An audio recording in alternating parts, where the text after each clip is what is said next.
Halo, selamat malam teman-teman semua.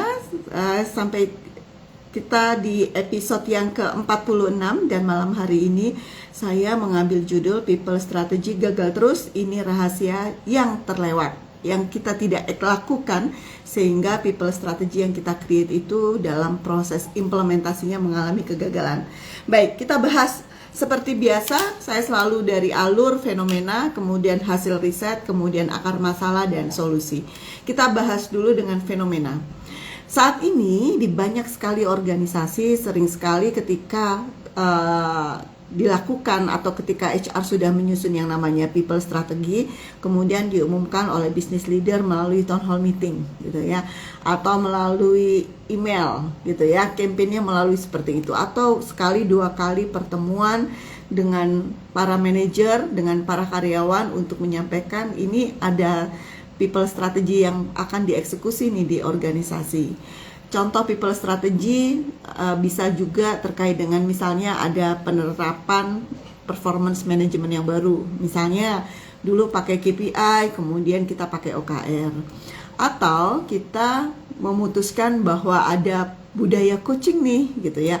Atau akan dilakukan suatu program untuk membentuk budaya belajar misalnya gitu ya. Ini contoh-contoh belaka gitu ya. Baik. Ketika kita sudah melakukan itu, gitu ya, apakah itu akan menjamin dengan kita hanya mengumumkan barang 1, 2, 3 kali itu akan menjamin bahwa strategi kita itu akan dieksekusi dengan baik dan berdampak bagi organisasi? Jawaban saya adalah tidak menjamin, gitu ya, karena biasanya apa yang disampaikan secara lisan tanpa kita melakukan langkah-langkah konkret dalam change management, maka itu biasanya hanya indah di atas kertas gitu ya. Baik, kita bahas ya. Nah, ini kalau tadi saya menyampaikan, business leader menyampaikan melalui meeting atau melalui town hall meeting gitu ya. Nah, hasil riset itu menyebutkan bahwa gitu ya, ini contoh nih ya, contoh misalnya di perusahaan Uber ya. Uber itu punya strategi terkait dengan people, di mana Uber itu merekrut talenta terbaik. Kemudian Uber juga membuat budaya kerja yang agresif dan melakukan training leadership. 3 strategi ini dilakukan oleh Uber dengan sangat agresif gitu ya, dengan sangat intens. Tetapi dalam kesehariannya ternyata para leadernya komitmennya rendah gitu ya.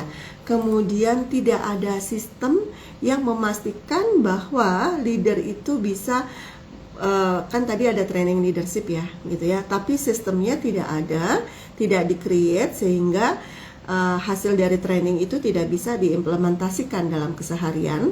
Kemudian adanya juga yang namanya dinamika politik internal gitu ya, yang cukup signifikan di sana, sehingga yang terjadi walaupun sudah memiliki strategi atau people strategi yang tepat, yang bagus, tapi yang namanya silo, yang namanya implementasinya itu cukup struggling, sehingga ketika ditanya apakah people strateginya itu sudah tepat atau belum, jawabannya adalah sebagus apapun people strategy yang di-create oleh perusahaan, atau walaupun juga perusahaan mengundang konsultan untuk meng-create people strategy, tetapi kuncinya adalah pada eksekusi gitu ya. Jadi bagaimana memastikan bahwa people strategy itu bisa dieksekusi dan berdampak bagi perusahaan, itu yang akan kita bahas dalam IG Live malam ini ya. Baik, sorry ya, seperti biasa saya tuh, tempat saya barusan hujan lebat. Seperti biasa tiap kali hujan lebat saya bermasalah dengan saluran pernafasan, pilek gitu ya. Oke, baik. Oke, hasil riset secara global itu ya, itu dari yang dilakukan oleh McKinsey Global Institute menyatakan bahwa 73% transformasi organisasi itu gagal dalam fase implementasi, bukan fase merumuskan, mendesain strategi gitu ya, tapi gagal, 73% gagal dalam proses eksekusi. Kemudian 82% eksekutif itu percaya bahwa people strategy itu menjadi hal yang sangat penting, 83%. Kalau kita mendapati angka 83%, itu kan asumsinya kita punya ekspektasi gitu ya. Karena 83% eksekutif itu percaya bahwa people strategy itu menjadi top priority, tetapi gitu ya, yang kemudian konsisten untuk menjalankan itu ternyata hanya 38%. Jadi kalau ditanya percaya atau enggak, percaya bahwa itu penting, tapi bagaimana menjalankan itu dalam keseharian masih banyak keraguan gitu ya. Lagi-lagi kuncinya adalah di kata kunci eksekusi. Kalau bahasa saya, kalau sekedar ngomong-ngomong itu nulis, mendesain, merumuskan itu bisa gitu ya, semua orang juga bisa melakukan. Tetapi kan ketika kita menjadi duduk di level managerial up, itu kan kita harus mampu melakukan eksekusi gitu ya. Nah kemudian gitu ya, dari salah satu hasil riset juga mengatakan implementasi perubahan 5 hingga 6 kali lebih berhasil kalau organisasi fokus pada leader yang menjadi role model gitu ya dalam pengambilan keputusan dan terkait dengan stakeholders alignment, daripada hanya melakukan pelatihan di dalam kelas gitu ya. Jadi kalau kita mau membuat SDM kita bagus gitu ya, itu yang lebih penting adalah bagaimana leadernya, dan yang kedua adalah bagaimana kita mengalainkan para pemangku kepentingan gitu. Itu lebih penting dalam menciptakan sistem gitu kan. Hasilnya tingkat keberhasilannya 5 hingga 6 kali lipat lebih berhasil kalau fokusnya adalah pada leader gitu ya, dan pada alignment para stakeholders gitu, dibandingkan hanya di dalam kelas gitu teman-teman ya. Ini hasil riset, mari kita lihat apa yang menjadi akar masalahnya gitu ya. Baik, saya menuliskan di sini gitu ya, ada 3 akar masalah utama gitu ya ketika kita bicara people strategy itu kemudian gagal di organisasi. Yang pertama adalah kita bicara leader yang tidak komit. Yang namanya menjadi leader itu leader tidak komit itu bukan dia tidak menyetujui secara lisan, bukan dia tidak tanda tangan di atas kertas, atau biasanya kalau di awal tahun itu kita bikin target kita sekian gitu ya di atas spanduk, semua tanda tangan kemudian dipajang di di dekat resepsionis gitu ya, di ruang tamu itu kita pajang itu gitu ya, di lobi kita pajang, tanda tangan kita figura dengan indah gitu kan. Bukan itu. Yang dimaksud dengan komit itu di sini adalah dia harus menjalankan apa yang disepakati. Ini tantangan teman-teman gitu ya.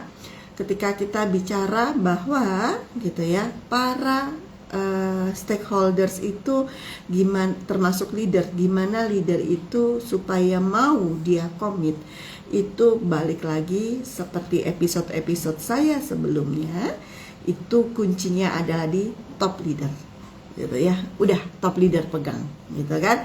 Kalau top leadernya punya komitmen, maka ke bawahnya juga mau nggak mau akan ngikut. Tapi kalau leadership dari top leader ini lemah gitu ya, dan ini banyak terjadi di organisasi gitu ya, kita mau berubah tapi top leadernya itu kemudian setengah-setengah gitu ya, apalagi mungkin bahasa saya terlalu ini ya, vulgar, nggak tegaan gitu kan. Maka yang terjadi apa? Yang terjadi di bawahnya, leader di level menengah dan di level bawah juga akan setengah-setengah gitu ya. Jadi akar masalah utama ketika people strategy itu tidak berjalan dengan baik di organisasi, leadernya dulu yang tidak komit. Itu masalah kita gitu ya. Nah, nanti saya akan bahas mengenai solusinya. Kemudian akar masalah yang kedua, ini kan kita bicara yang namanya sistem gitu ya. Sistem itu apa? Sistem itu adalah memastikan, sistem itu adalah suatu kondisi di mana kita meng-create suatu sistem di mana orang, misalnya tadi saya ngambil coaching ya, gitu ya. People strateginya adalah membangun budaya coaching. Gimana caranya para leader itu mau nggak mau, suka nggak suka, itu eksekusi untuk coaching, gitu ya. Ini sistemnya memungkinkan nggak untuk itu, gitu ya. Kalau sistemnya mengatakan bahwa dia harus melakukan coaching paling tidak seminggu sekali, itu banyak loh, gitu ya. KPI di organisasi menuliskan bahwa leader harus melakukan coaching, let's say 1 bulan sekali, itu jadi KPI, gitu kan. Apakah itu kemudian membuat leadernya melakukan coaching dengan sungguh-sungguh? Jawabannya tidak. Kebanyakan yang ada di KPI itu adalah formalitas, ya. Itu adalah formalitas yang kemudian biasanya kalau udah mau audit gitu ya, atau lagi ngumpulin berkas coaching, oh tanda tangan, oh iya tadi ini. Coaching, kalau dia betul-betul melakukan coaching, kita mau membangun budaya coaching sebagai bagian dari people strategy kita, maka jangan kepada berapa kali dia melakukan coaching, tetapi kepada apa? Peningkatan kinerja, peningkatan produktivitas di timnya, gitu ya. Jadi bukan berapa kalinya, tapi apa dampak terhadap bisnis bahwa dia melakukan coaching dengan baik dan benar, gitu ya. Itu akar masalah yang kedua, tidak ada sistem, tidak ada pengecekan tuh, gitu ya. Sudah dilakukan atau belum? Tidak ada yang mendampingi para leader kalau para leader itu mengalami kesulitan pada saat melakukan coaching. Kita ini ngirim orang training masuk di dalam kelas. Jangan pernah harapkan karyawan kita itu keluar dari kelas dan kemudian tiba-tiba dia bisa menjadi Superman, langsung bisa mengeksekusi apa yang diajarkan di dalam kelas. Bukan seperti itu, tapi kita men-create sistem supaya dia bisa mempraktekkan itu dan berdampak ke bisnis. Itulah kenapa HR itu harus menguasai yang namanya OD, Organization Development. Karena itu kita bicara sistem dan change management. Begitu teman-teman, ya. Baik. Kemudian akar masalah yang ketiga, nah ini nih ya, itu terkait dengan dinamika politik di internal organisasi, gitu ya. Keputusan-keputusan organisasi, gitu ya, keputusan-keputusan yang diambil oleh business leader itu siapa yang menggerakkan? Pembisik bagi business leader kita ini siapa? Kita harus nguasain itu, gitu ya. Influencer informalnya lah, gitu ya. Bagaimana mekanisme pengambilan keputusan, bagaimana keputusan itu di-create oleh leader. Kita juga sebagai orang HR harus menguasai itu, gitu ya. Dan kita harus bisa membuat peta, dan kita harus bisa memetakan siapa yang berpengaruh, bagaimana keputusan itu di-create, gitu ya. Kemudian siapa yang merasa paling dirugikan kalau kita menjalankan people strategy itu.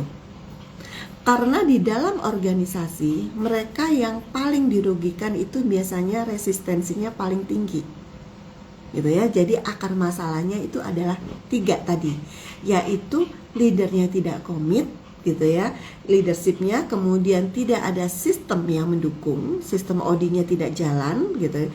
Kemudian yang ketiga adalah dinamika politik internal organisasi. Ini adalah akar masalah yang menyebabkan people strategi kita, strategi terkait dengan people, terkait dengan pengembangan SDM di organisasi kita tidak berjalan dengan benar. 3 ini akar masalahnya. So, gimana solusinya? Nah, sebelum saya bicara apa yang harus dilakukan, Yang penting, yang harus kita pahami dulu, bukan yang penting, yang harus, ya penting juga sih, yang harus kita pahami dulu adalah kita sebagai orang HR punya nggak skill untuk memastikan people strategi kita tereksekusi. Kita harus punya skill set dulu sebagai orang HR. Skill set kita yang pertama apa? Terkait dengan strategic translation. Kita harus mampu memecah strategi besar kita yang ada di framework kita, gitu ya. Itu kita sudah buat people strategy, ada frameworknya dan ada roadmapnya dan sebagainya. Itu kita harus pecah menjadi paling tidak ada tiga kebiasaan inti. Paling tidak ada 3, jangan banyak-banyak.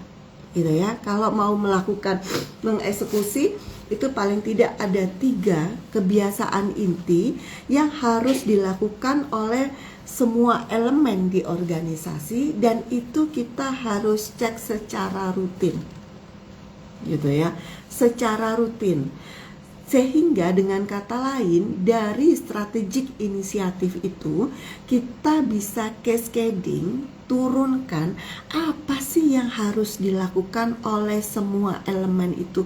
Bisa jadi yang dilakukan oleh supervisor itu apa, yang dilakukan oleh staff itu apa, yang dilakukan operator apa, yang dilakukan manajer apa, itu bisa berbeda-beda. Boleh. Tapi intinya adalah mendukung terkait dengan strategi yang kita create. Karena apa yang dilakukan itu tergantung kepada tugas pokok dan fungsi masing-masing yang berbeda-beda. Ya, jadi kita harus lakukan itu. Oh, setiap level ini, job title ini, dia harus melakukan apa? Paling nggak ada 3. Jangan banyak-banyak. Karena kalau yang namanya banyak-banyak biasanya nggak tereksekusi. Ya, itu kita harus pecah menjadi apa yang dilakukan dalam perspektif jangan bulanan, kelamaan. Kalau perlu kita lakukan itu dalam harian.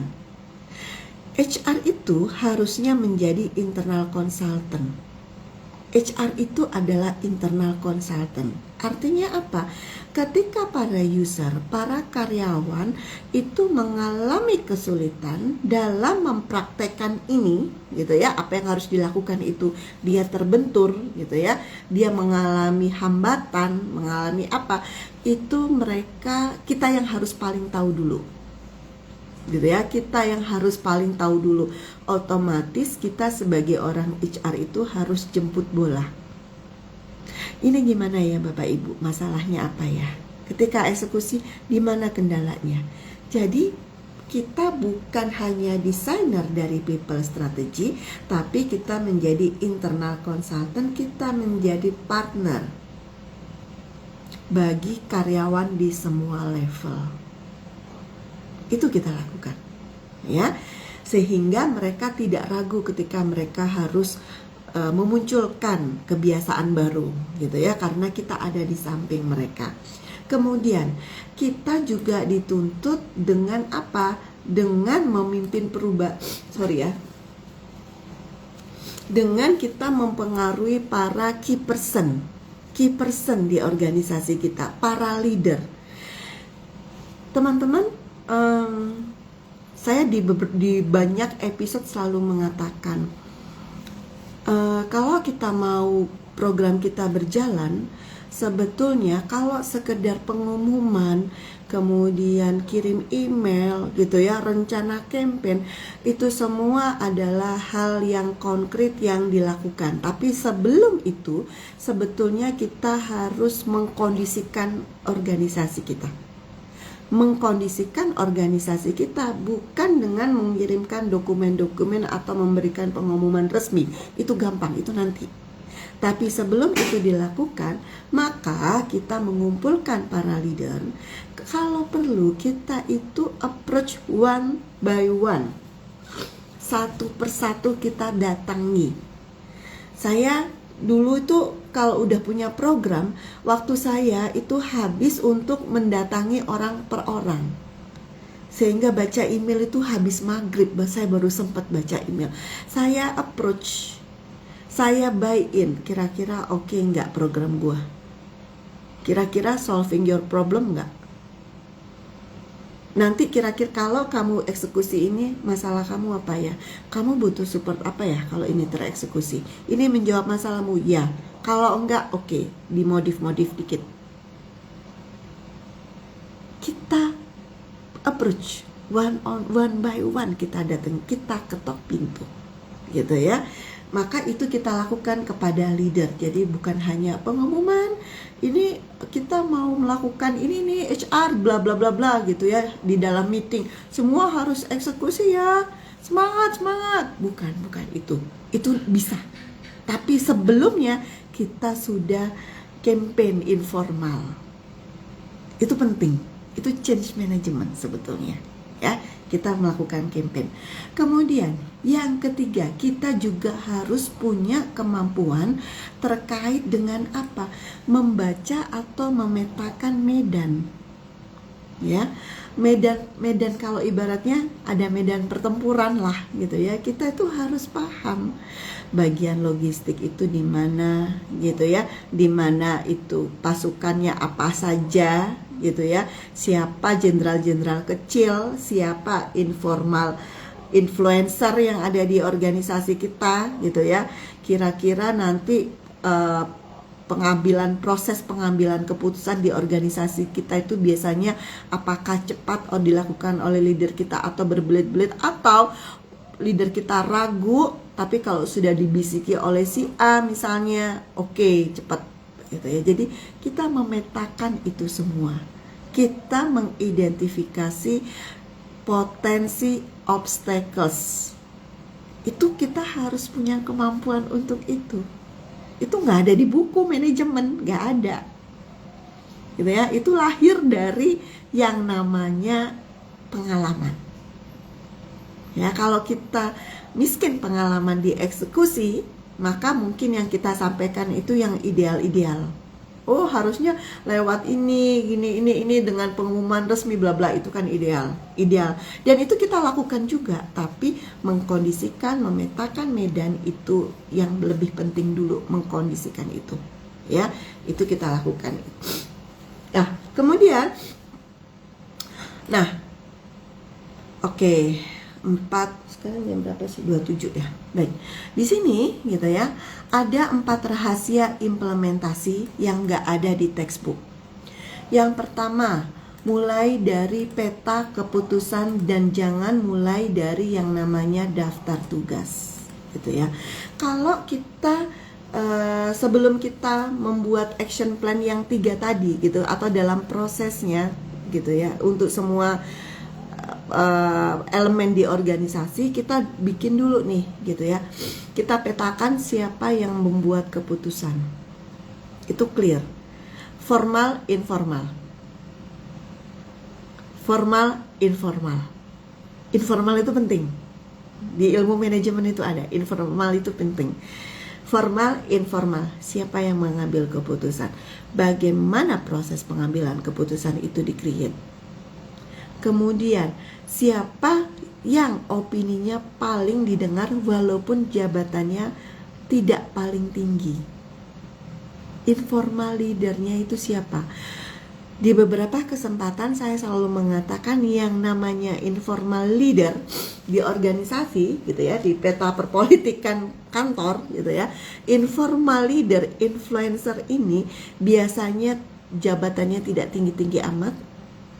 Dia tidak aktif, tidak maju di depan, tapi dia biasanya adalah sutradara. Kita harus deketin gitu ya, sutradara di balik layar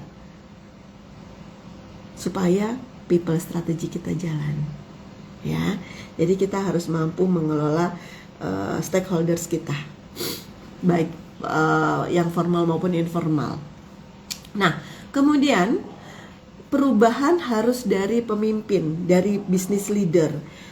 Sebagus apapun strategi kita, gitu ya, kalau kemudian business leader kita sendiri tidak punya komitmen. Komitmen itu dalam arti begini, bukan hanya berapa budgetnya, Tapi komitmen itu juga adalah kesediaan untuk melakukan pengecekan di semua lini organisasi. Saya ngambil contoh, saya waktu membuat program budaya organisasi, programnya itu saya create selama 1 tahun. Seminggu sekali, jadi saya di seluruh karyawan di seluruh Indonesia itu saya bagi menjadi kelompok-kelompok kecil. Satu kelompok itu 10 orang. Lintas departemen, lintas fungsi, lintas level, random. Ya sesuai dengan lokasi kerjanya ya, karena waktu itu kami kan lokasi kerja di seluruh Indonesia. Nah 10 orang ini saya ambil 1 orang internal trainer, yaitu di level manager, menjadi internal trainer. Jadi saya ketika membuat materi budaya organisasi itu, saya melakukan training for the trainers bagi para internal trainer ini, gitu ya. Nah, kemudian internal trainer itu melakukan training di atas kelompoknya masing-masing, dan itu dikompetisikan antar kelompok, melakukan training 1 jam dalam 1 minggu, tapi rutin. Jadi tema bulan ini adalah integrity misalnya. Udah tuh 4 jam bicara integrity ya, karena 4 kali 1 jam ya setiap minggu. Itu kita create seperti itu dan kita kompetisikan. Nah, saya mengatakan komitmen dari top leader yang dilakukan oleh top leader saya pada saat itu adalah secara random beliau itu bisa menelpon orang-orang paling bawah. Paling bawah itu kan itu bisa sopir truk karena kami perusahaan logistik, bisa juga kemudian menelpon supervisor entah di kantor cabang yang mana, gitu ya, entah di kemudian level, kalau level manager udah nggak inilah ya, level staff gitu ya. Secara random top leader saya itu menelpon dan bertanya, integrity itu dalam pemahaman kamu itu kayak apa sih? Kalau di pekerjaan kamu itu kamu punya integrity itu, kalau perilaku kamu kayak apa? Anda kebayang gimana program saya nggak sukses pada saat itu, gitu ya. Bahkan setelah program saya selesai, setahun kemudian dari holding mengundang konsultan global untuk memberikan culture, gitu ya, dari holding. Jawaban semua karyawan mengatakan, bagusan punya lu Devir, gitu ya. Karena apa? Yaitu 1 jam dalam 1 minggu selama 1 tahun, gitu ya, dan dimonitor langsung oleh top leader. Itu kuncinya, gitu ya. Jadi bukan masalah programnya atau desainnya, itu desain strateginya, tetapi kepada eksekusinya. Kemudian gunakan indikator implementasi yang tadi itu ya, yang tadi saya sempat bilang. Ini adalah kita harus menggunakan indikator untuk mengubah perilaku. Pastikan bahwa orang itu ngerti harus berbuat apa pada tupoksinya, tugas pokok fungsinya dia. Jadi kita menerjemahkan strategi people strategi kita yang bahasanya itu bahasa konseptual, gitu ya, bahasa definisi, bahasa textbook gitu. Itu kita terjemahkan kepada setiap job title dalam bentuk dia harus melakukan apa. Top leader saya bertanya kepada driver, integrity itu maksudnya kamu sebagai driver, kamu harus melakukan apa ya dalam keseharian. Nah, itu kita terjemahkan. Ya, itu baru tuh, gitu kan. Nah, kemudian yang keempat adalah yang kita harus miliki adalah yaitu kita menjadi internal consultant bagi para user yang ada di organisasi kita, gitu ya. Kita ini dituntut tidak hanya mampu mendesain suatu people strategy, tapi kita juga mampu untuk mengeksekusi itu.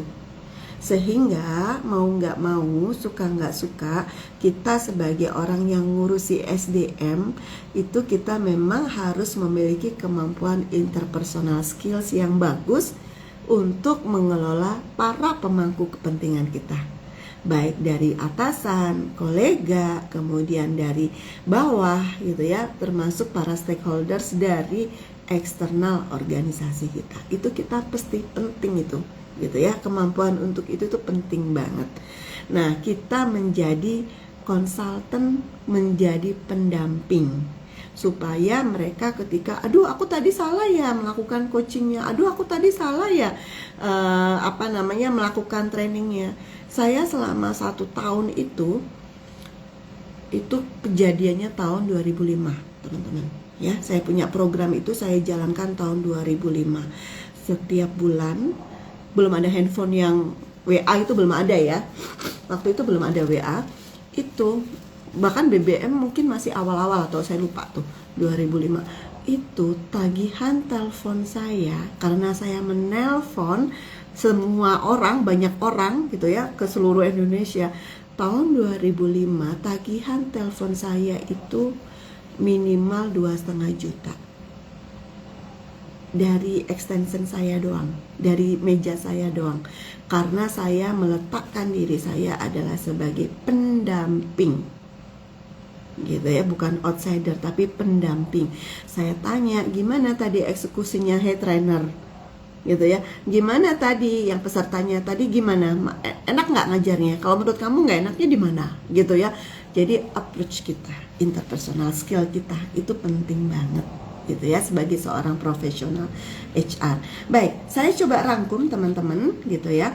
Kalau kita bicara mengenai people strategy gitu ya, hasil riset sudah mengatakan bahwa yang namanya people strategy itu 73%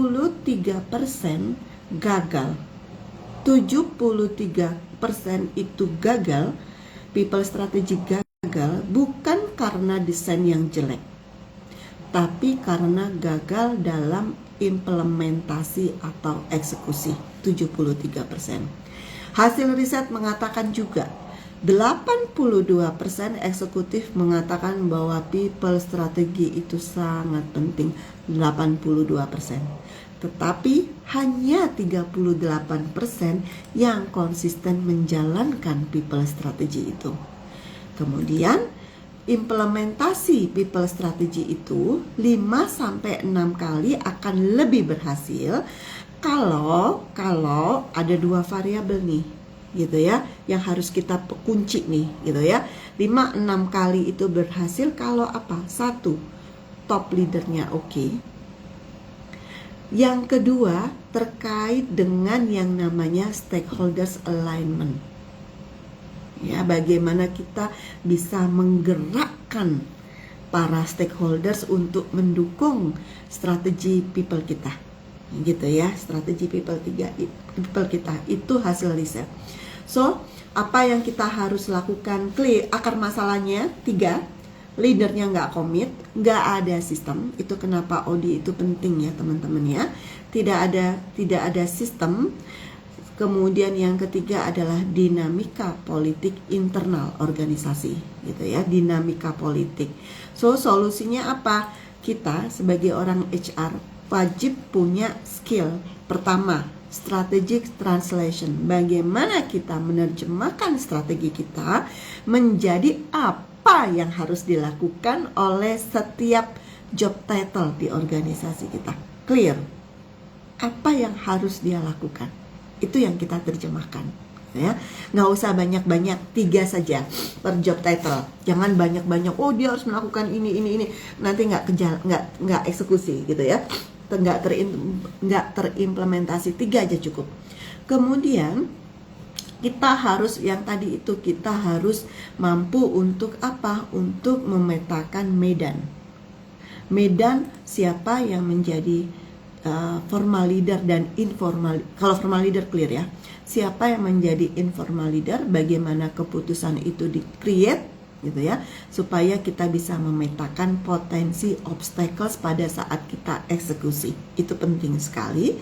Kemudian gitu ya, kita yang tadi itu translation, kemudian kita harus mampu juga untuk menjadi internal consultant, pendamping bagi semua stakeholders kita, gitu ya. HR itu bukan hanya pinter strategi, tapi harus menjadi internal consultant juga, ya kan? Itu yang kemampuan yang harus kita miliki sebagai orang HR, dan yang nggak ada di textbook. Satu, yang harus kita lakukan dan tidak ada di textbook, satu adalah kita harus memetakan, membuat peta keputusan, gitu ya. Siapa bikin keputusan, bagaimana prosesnya, siapa yang paling didengar, itu kita harus kuasai. Itu yang harus kita petakan dulu sebelum, pada saat kita sudah bikin desain atau pada saat paralel, itu kita petakan juga. Kemudian yang kedua adalah kita harus bisa mengedukasi leader. Dan yang ketiga adalah kita betul-betul menjadi internal consultant, karena kita menempeli gitu ya, mendampingi para karyawan kita di semua level ketika mereka mengeksekusi people strategy kita. Nah, ini tidak ada di buku, gitu ya. Ini tidak ada di buku, tapi berbasis kepada pengalaman saya sendiri selama belasan tahun mengelola orang, gitu ya, termasuk baik terkait dengan people development maupun organization development. Itu saja dari saya, teman-teman. Terima kasih banyak sudah hadir pada malam hari ini. Dan untuk kami, saya izin off ya. Oh ya, hari Kamis saya punya acara offline, gitu ya. Silakan lihat di IG saya, gitu ya. Saya akan bicara mengenai learning dalam perspektifnya Gen Z, apa yang harus kita lakukan sebagai orang HR terkait dengan bagaimana kita mendesain sistem learning yang tepat, gitu ya, bagi Gen Z sesuai dengan karakteristik mereka. Sistem learning yang tepat dan berdampak bagi bisnis. Nanti saya kupas di acara seminar tanggal 4, yaitu di hari Kamis, gitu ya. Ada di IG saya, silakan teman-teman datang, gitu ya. Itu murah kok, gitu ya.